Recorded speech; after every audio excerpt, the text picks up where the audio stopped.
Broadcasting live from the Subaru of Gwinnett studio inside the Sonesta Gwinnett Place Atlanta Hotel. It's time for Case in Point, presented by Paradigm Security Services. We are the cornerstone of security in the Southeast.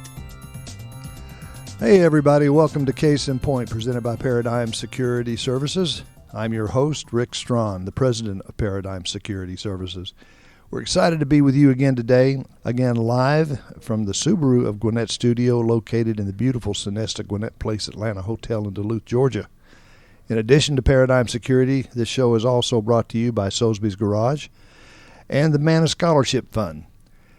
On every show, we feature businesses and people and organizations in the Atlanta area, especially those that serve Gwinnett County. While all businesses have security concerns, not all are about physical security. And we will touch on that and other related aspects of security through the course of our shows. I am very pleased today to have someone, as everybody knows, the midterms are coming up. And there are a lot of challenges going into this midterm that need to be addressed. And some of the people that are with us from time to time are really sharp on what they've got to do, what they want to do, what they see are the problems with existing in our state, and are really focused on getting those things corrected. Today, I am pleased to have David Belle Isle. He is running for He is a candidate for the Secretary of State of Georgia. Hey, David. Rick, thank you so much for having me. Good to be on. I'm glad we can have you here. I've been trying to. It seems like I get more and more of the politicians wanting to come on. We do a lot of public service, nonprofits and stuff, but one of the focuses we used to, the elections were, it seemed like every 2 years you'd have a little bit, and especially during the regular elections. The midterms would bring some, but it seems like now every year is an election year. It does, and especially the more competitive a state gets, in Georgia right now is highly competitive between the two parties. It ratchets up everything in terms of significance, and so what would ordinarily be a state election without a presidential implication would those midterms. Everybody's super focused on Georgia, and not just Georgians, but really the entire country. Yeah, the president and everything that's going on now within our national government, our federal government, really is having a big effect on this midterm. There's a lot of people have really come awake, I think, is the best thing, decided. I just hope that people get off their rear ends and get out and vote. Voting is important, but probably just as important is being informed on who you vote for, what the platforms Absolutely. are, what the people stand for, such as yourself. I guess the best thing to do is, I know there's a lot of people that are familiar with who you are, but just for the record, who is David Belle Isle? Well, absolutely. I'm a sixth-generation Georgian, and that's mainly because I don't know my family past further back than that. So all the generations I know of are Georgia generations. But I grew up in Gainesville, Georgia, poultry capital of the world. My parents ran the airport there, flight training and charter and aircraft sales. And I met my wife now 28 years ago, and this is our 25th year of marriage. Awesome. And so we got married in Athens. We were both graduates of the University of Georgia. Go Dogs. Go Dogs. That's right. It's a good year. This is the year of the dog. This is the year of the dog. And my oldest, my son, is a freshman now at Georgia. So we are a triple dog family at the moment, and so that's good. And I have a daughter who is a junior in high school. So in terms of what I do when I'm not campaigning, I am an attorney by trade. That's not usually good for political office, but in this case, there's a lot of attorneys that are politicians. There are, and I know a lot of people, probably rightly so, wince a little bit when they hear someone who's running for office as an attorney. But in this case, in the Secretary of State's office, you got an office that touches at least 5 areas of law, and having an attorney in that head seat is definitely an asset. So, but I run a law firm in downtown Alpharetta. My legal experience spans from litigation to transactions to real estate, And these days I spend most of my time with respect to real estate transactions. Well, I spent my high school graduating from Roswell High School many years ago. Our graduating class was the largest class that they'd ever had. It was 108. Now they've got, 2, 3 high schools? Oh, my gosh. Yeah. And 108 in a class. Yeah. But, I grew up around Roswell and Alpharetta back when it was a lot smaller. And it's changed quickly. I mean, just 40 years ago, this is interesting. So Alpharetta today is about, I don't know, the last numbers I saw were about 72,000 people. 40 years ago, it was 3,000. Yeah. And so that just tells you the growth that it has experienced in such a rapid period of time. We moved to Roswell in 1967, so I have seen the change, and it's been amazing. Well, I think for me, and I think probably for my listeners, is good question is, why is it so important that you run for the Secretary of State's office now? Yeah, well, and the interesting thing you mentioned was now. So I ran for Secretary of State before. I ran against Brad Raffensperger. There was 4 of us running at the time, and I ended up in the runoff against Brad. In those days, as if it was so long ago. Seems like it. But it does seem like we've lived a lifetime between now and then. But in the last election, there was really the only issue was secure elections. We had a very simple platform, was defeat voter fraud, champion Georgia jobs, and we talked, and rightfully so, a lot about election security. Today, because of the way Brad Raffensperger has handled that office, not only are we having to talk election security, we're having to talk about election trust or election confidence. Because those are not the same thing. One can certainly help the other. But we never really dealt with in the last campaign with trust and confidence issues, because that was, for the most part, just there. It was a given. That's right. But now there's been so much misinformation, so much poor judgment on behalf of the current occupant of the Secretary of State's office, that now, in addition to securing elections, we also have to win back trust. And that's really been the mantra of our campaign when it comes to elections, is winning back trust in Georgia elections. Well, I can tell you from a voter standpoint, on my end of it, you can fall on whichever side you want to. Was it a legitimate election? Was it not a legitimate election? There's people on both sides, but the most important thing that I think most everybody can agree to is there's not a lot of faith right now that everything is going to be transparent and everything is going to be up and up on a legal basis. And regardless of which party you're on, I think everybody feels that way. Of course, whichever party wins, the other party feels like it was a theft. But the reality of it is the trust issue is a big issue right now in our elections, in our election process in the state, as really most states. Yeah, it is. And it's really, a lot of this, I think, was avoidable. People ask me sometimes, they say, well, if you had been, the Secretary of State and President called you and said to find votes and whatever, however you want to interpret that conversation, what would you have done? That's the question I get from a lot of media, everything from the Washington Post to the New York Times. I said, well, you presume a lot in that question. And what you presume primarily in that question is that I would have made all the decisions that Brad made up until that point to have put myself in the circumstance to have made that call. And there's a lot that Brad messed up with. And it's really, people say, well, especially, liberal-based media will tell us, and they say, well, you need to show me the fraudulent votes. You need to show me the evidence. And look, I don't have to go there. If I had a list of, the election was decided by about 11,600 votes. Right. If I had a list of 11,600 fraudulent votes, I would have already been in the news with that. I don't have that. In fact, because of the way the election was run, nobody has that. Exactly. But I can show the decisions that were made and how they had an impact on the election without having to prove a single fraudulent vote. Right, those decisions coming up to the election. That's right. And so the first thing, or one of the first things that Brad decided is that he sent unrequested absentee ballot applications to 6.9 million addresses. And it was basically he just sent one to everyone who was on the voter rolls.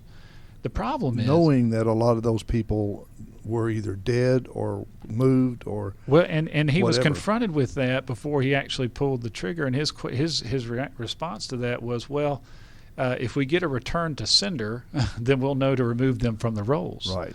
Which is incredibly reckless. But he sends this Very out. naive. Yeah.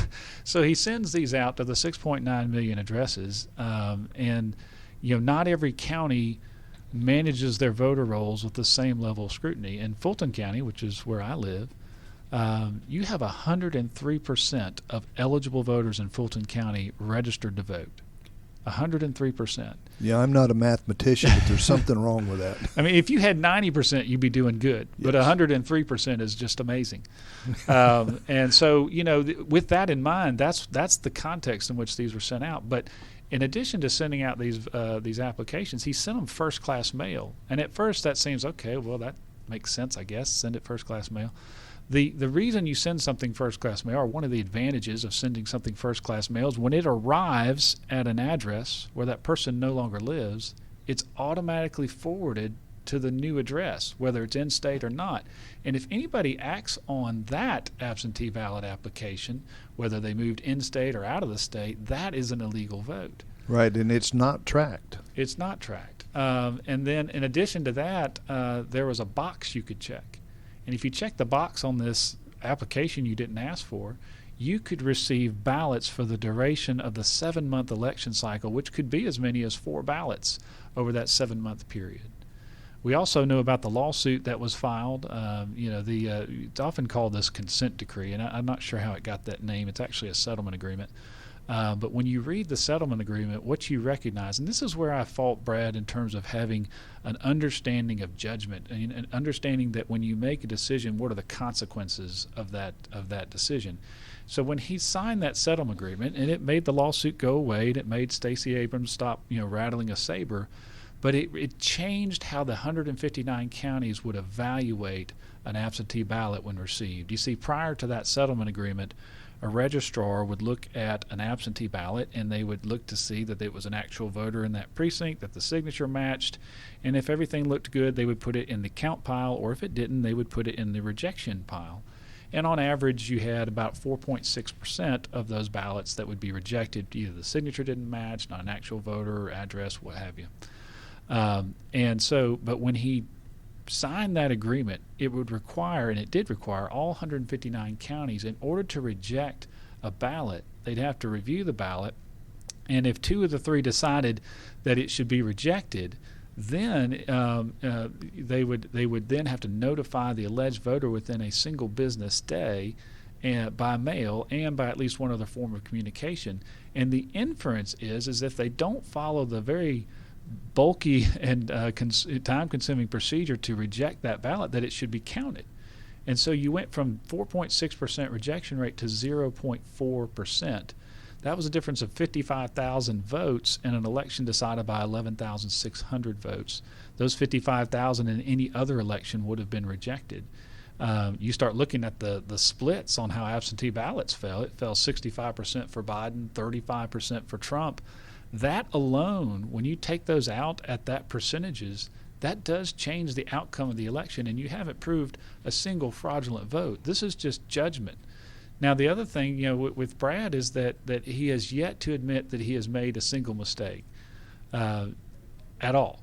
Not with respect to the drop boxes, not with respect to the absentee ballot applications unrequested, not with respect to the settlement agreement, and that is critical. Because he has taken a conclusion that he made just 2 days after the election, that it was the fairest, most secure election in history, and has doubled down and then tripled down and quadrupled down. In addition to that, when he is made aware of, he knows of 1,700 voters, by the way, that he'll admit that actually voted twice. They voted once in the absentee and then also voted again in person. Not one has been prosecuted. When you look to the issues with Fulton County, whether it's the 103% eligible voters being registered to vote, whether it's the fact that it's been brought to everyone's attention, there's 1,000 voters in Fulton County that have either a vacant lot, a UPS store, or a post office box as their primary address. There's been a failure to be curious all along the way. And so those are the things that really set him up.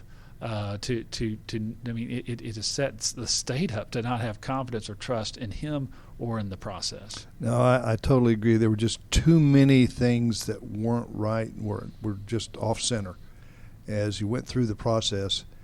that, like I say, the math doesn't add up when you really look at it. Well, you've mentioned a little bit about what Secretary Raffensperger did wrong. If you got any other points that you want to make on that end of it? Well, I think, there's a lot, we talk about, you mentioned before about being educating yourself about the candidates that are in the race. And I like to remind people that, last time when we were running, there was 4 of us running for Secretary of State. And all 4 of us had what I would consider, from the Republican point of view, the right opinion when it came to election integrity, even Brad. The problem is the guy who got the job couldn't do the job. And so it's very important that if we're going to get the question of Secretary of State right next time, we need to take a minute, take a breath. There is a temptation to simply pick, the name you've seen the most or the one with the shiniest endorsement. But that's not going to make this office work. One of the things, with Brad's performance or lack of in that 2020 election, the legislature took action and they removed him as a voting member from the State Board of Elections.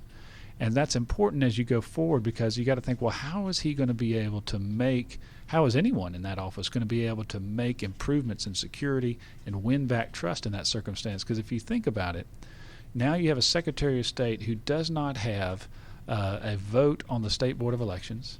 You have 159 county board of elections that do not are not directly responsible to the Secretary of State's office. You have the state legislature that makes the law. The courts interpret the law. The only way that you're going to make the election side of the house work is through what I call platform leadership, and that's where, I was mayor of Alpharetta for 2 terms, the best job I've ever had. Loved it. And the things that we accomplished were not because they were written in the city charter or because it was through the powers of the mayor's office or even the job description of the mayor. When I was mayor, we created a new downtown out of whole cloth. Some of you have probably seen it. It's great. We love it. We took an 85-acre failed project that had been dormant for 7 years, and we were able to punch a road through, find the right development team, and create to what is now Avalon. We took our core industry, what Alpharetta does best. We grew it from 300 companies to over 700 companies. We branded our city as a technology city of the South. We leveraged the leadership that was already within our city to do that. We fixed things even like broadband gaps. We got AT&T and Verizon to work together to figure out how we could improve the broadband in our city. That in and of itself is an accomplishment. That's right. There's so much that we did, but that was all about casting a vision, not because you had the authority to, but getting people voluntarily behind that vision, finding that path, and getting things done. And that's how, when you look at the Secretary of State's office, there's still a lot of room for improvement, obviously. We need to have the same level of security to vote absentee as when you vote in person. I believe we need to securitize those ballots, at least to the same level as your personal check. Absolutely. I think we need to get rid of the anonymous use of drop boxes. We need to get rid of the no excuse opportunity to vote by absentee ballot. And it used to be you had 1 day to vote, and if you couldn't, you had to present an absentee ballot with a valid excuse. Now you couldn't be there. Yeah. Now you have 17 days to vote in person, spread out across 4 weeks, and you don't need a reason at all to use an absentee ballot. There has to be some security there in order to win back trust. But all of those things, and I've got other ideas, election courts and other things to make sure that cases are heard and not dismissed because we ran out of time. But all those things require someone who knows how to lead when they don't have the authority to do so. In other words, someone who knows how to cast a vision, to champion a cause and get people behind it. And that's what's going to take to secure elections, and that's what it's going to take to win back trust in Georgia's elections. Well, you don't have a leader unless you have followers. And if you don't have someone that's leading, it's like with this taking him off the Board of Elections. If you have a CEO in your company that is totally unable to sit on the board or do anything within the company, it becomes rudderless. Mm-hmm. And you've got a lot of different opinions running the show. So you've got to have, basically, when it comes to voter registration and voter integrity, you've got to have a CEO. somebody that oversees it and manages it. Right now, we don't have managers. And that's what we've got to figure out. So I know that you have another guest coming later who's running for the same seat for Secretary of State. And what we have to make sure we don't do is like, well, we just need someone other than Brad. Well, that's not going to do. No, absolutely. When you make your assessment as the Secretary of State, you have to look at what they have done.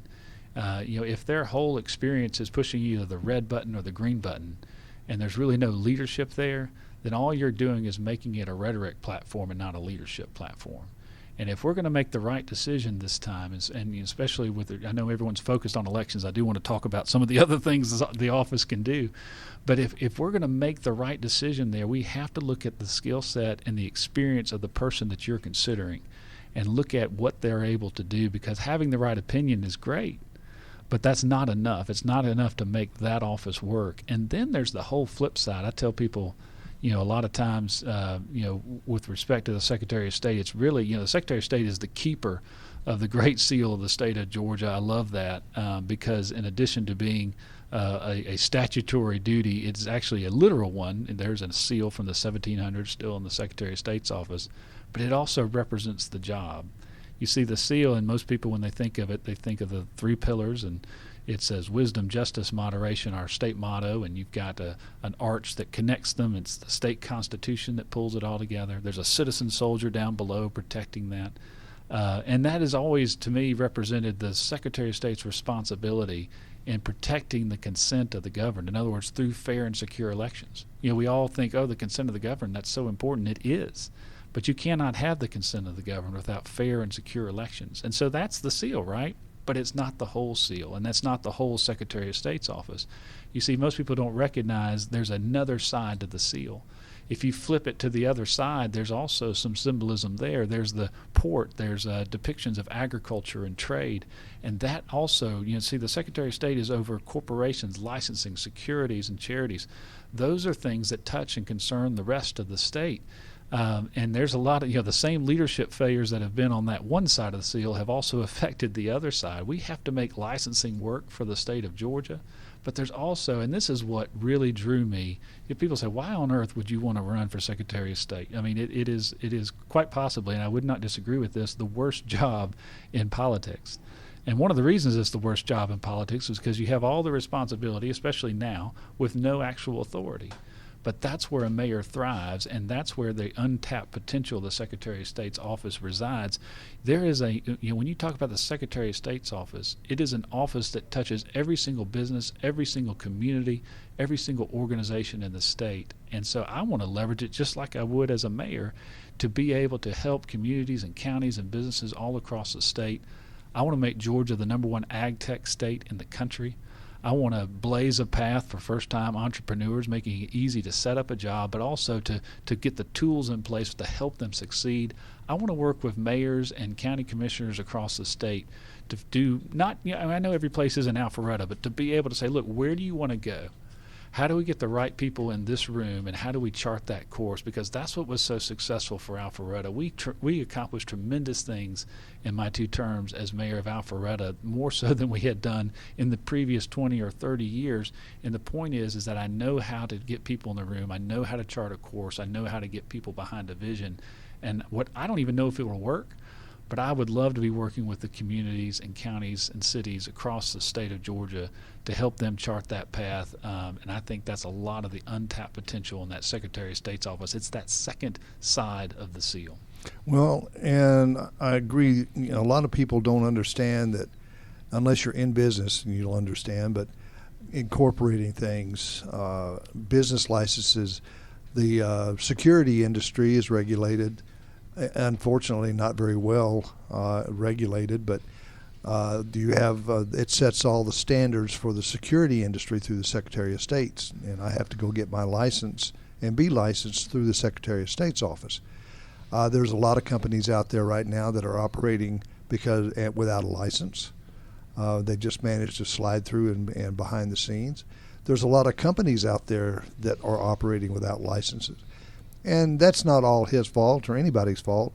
There's only, I think, 2 investigators working for the whole state in the Secretary of State's office to follow up these. So they can really only follow up when they receive a complaint to follow up on that, and then they can't even follow up on all of those. There's just so much more that the Secretary of State does than just elections. That's right. And on the licensing side, I think we just need a top to bottom audit with respect to the licensing side. And here's the thing, and there's many licensing boards, from nursing to engineers, architects. There's a lot of licensing boards serviced by this office.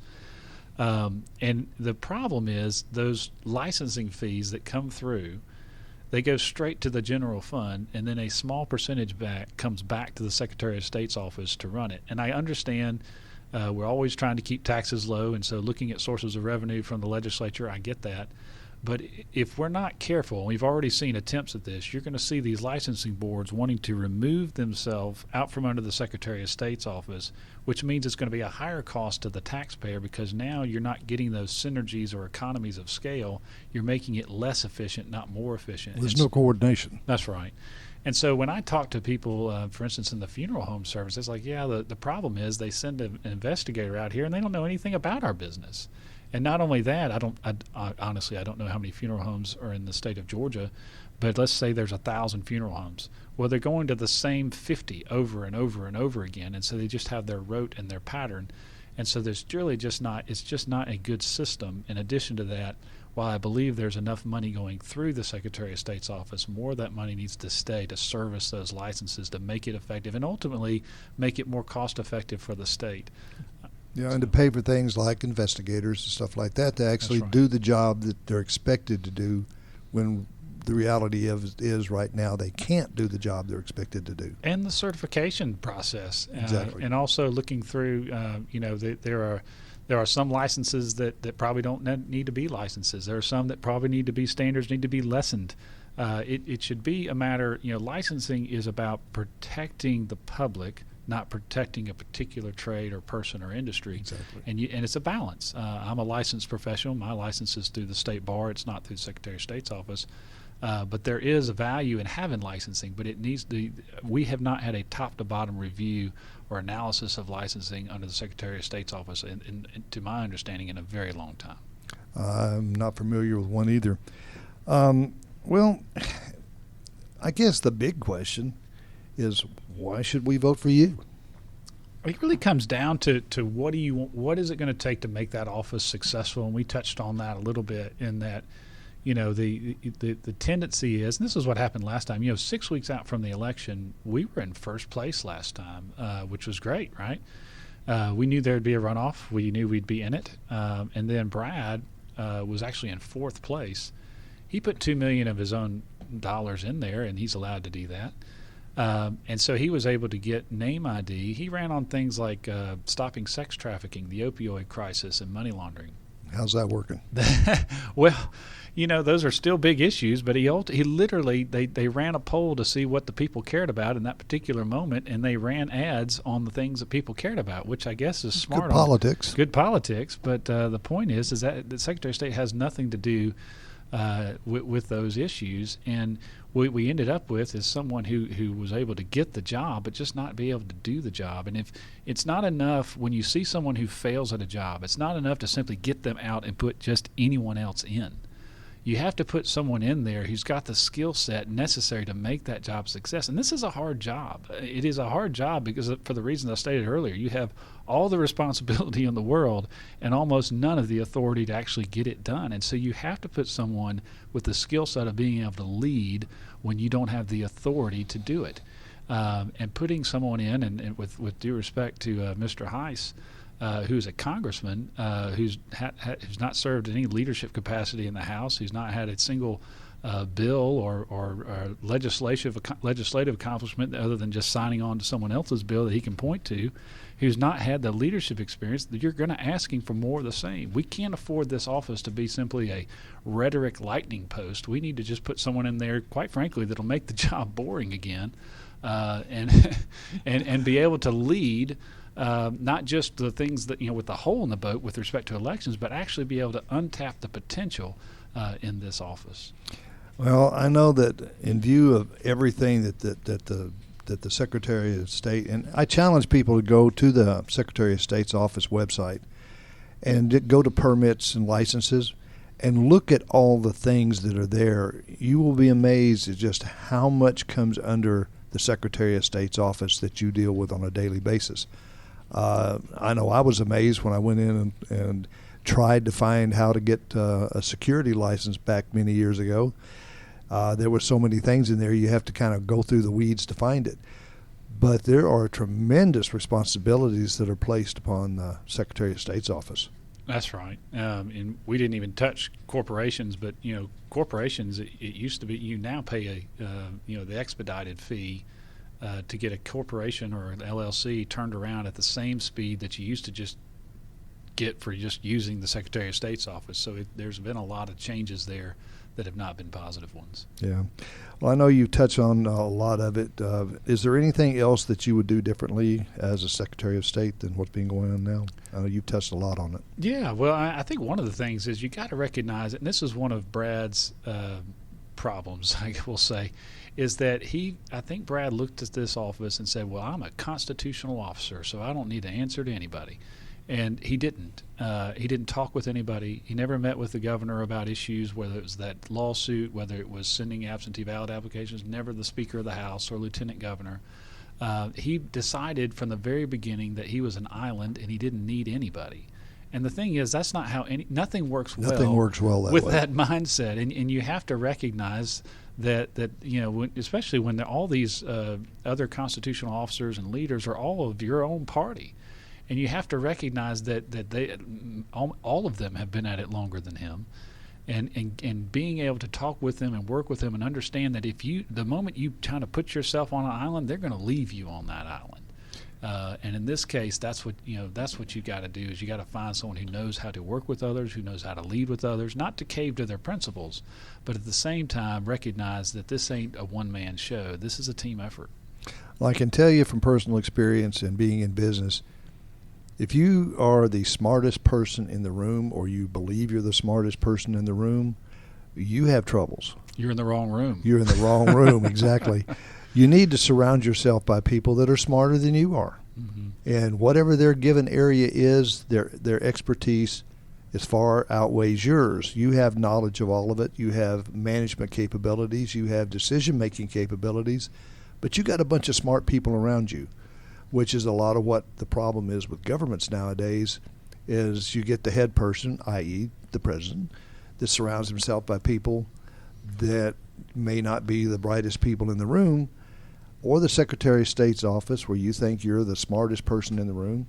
The decisions don't work that way. If you don't have people that give you feedback, it's very easy to make a bad decision, and even worse when you don't take accountability for it and aren't willing to change paths.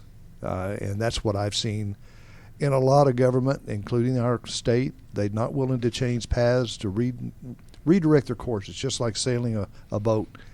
You have to keep changing your course as you're moving along and make adjustments, or you're not going to be anywhere that you thought you were going to be when you get there. Right. I guess we've covered so much of the Secretary of State's office and what you would change, what's important for you. I guess, what would be your proudest achievement as mayor of Alpharetta?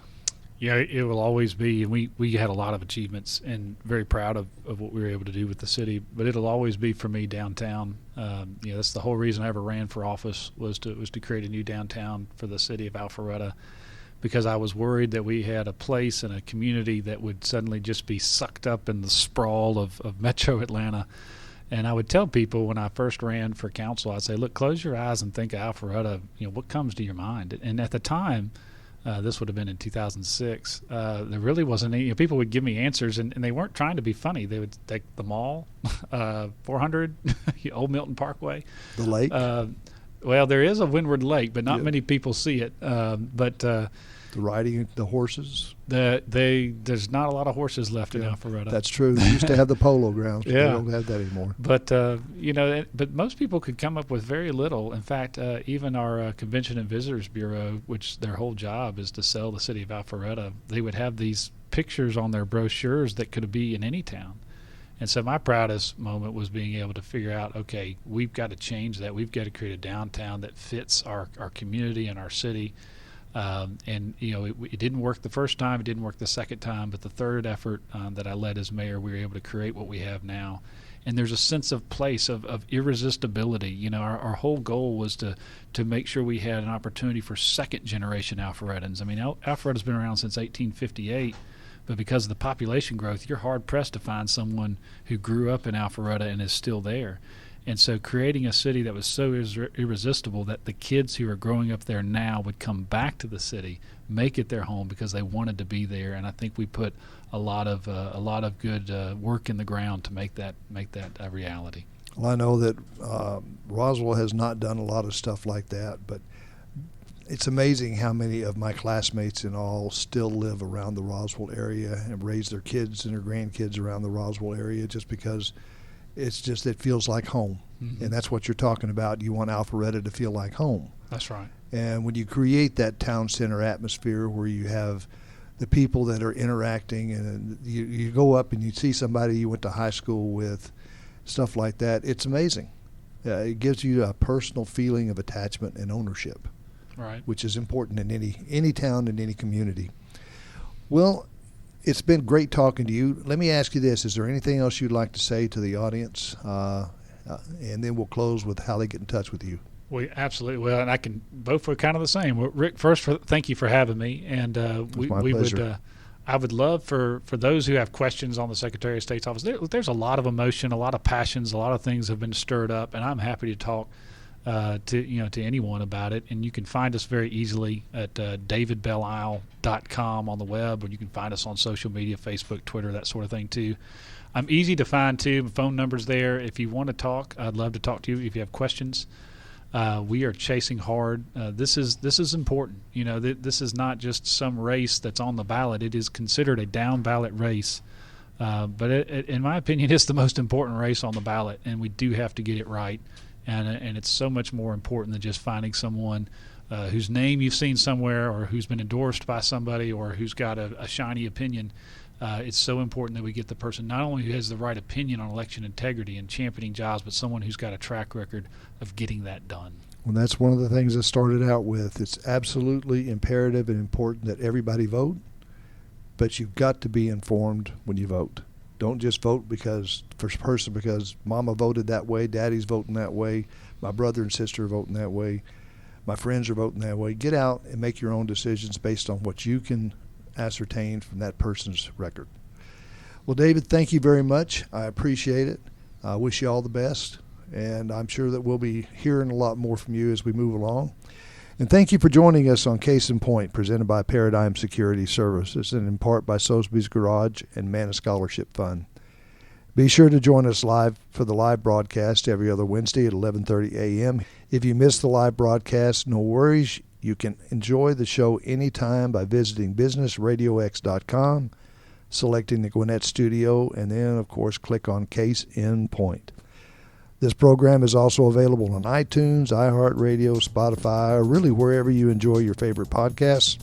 Please be sure to subscribe to Case in Point so you don't miss any of our future episodes.